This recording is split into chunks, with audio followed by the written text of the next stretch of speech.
So yun mga kalods, magandang umaga uli mga kalods. Kung nakita nyo, binaklas ko yung carburetor ko mga kalods kasi lilinisan natin mga kalods.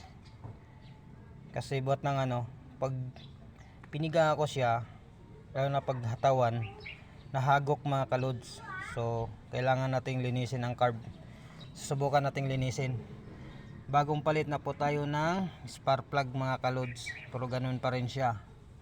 So subukan natin linisin yung carb kasi kung nakita nyo mga kalods, ayan yung dumi, oh. Yan mga kalods, oh. Ito yung yung loob ng carb, oh. Yan. Di ba masyado makita mga kalods, against the light tayo. Yan. So kailangan linis mga kalods. So tayo na maglinis kasi kung ipapalinis pa natin to sa iba mga kalods, magkano rin ang bayad nito.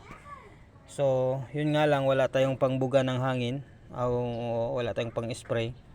So i-manual na lang natin mga kalods, no? So ayan, ito yung natulo yung ating gas mga kalods. Yan.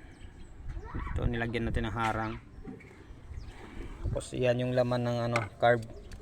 So medyo may tubig to mga kalods, kaya siguro isa din to na So yun, umpisahan na natin mga kalods. So mamaya antabayanan nyo lang yung aking next video mga kalods sa testing. Kasi yan dumi. So linisan na natin mga kalods. Maraming salamat po.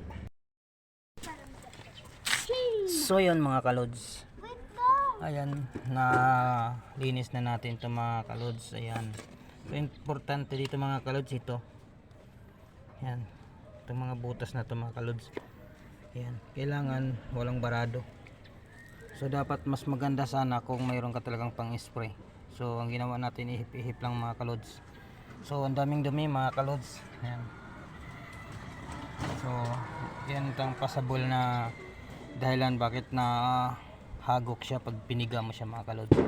Kasi itong mga butas na to, pag nababarahan ng mga matitigas, di na makakapasok yung gas natin.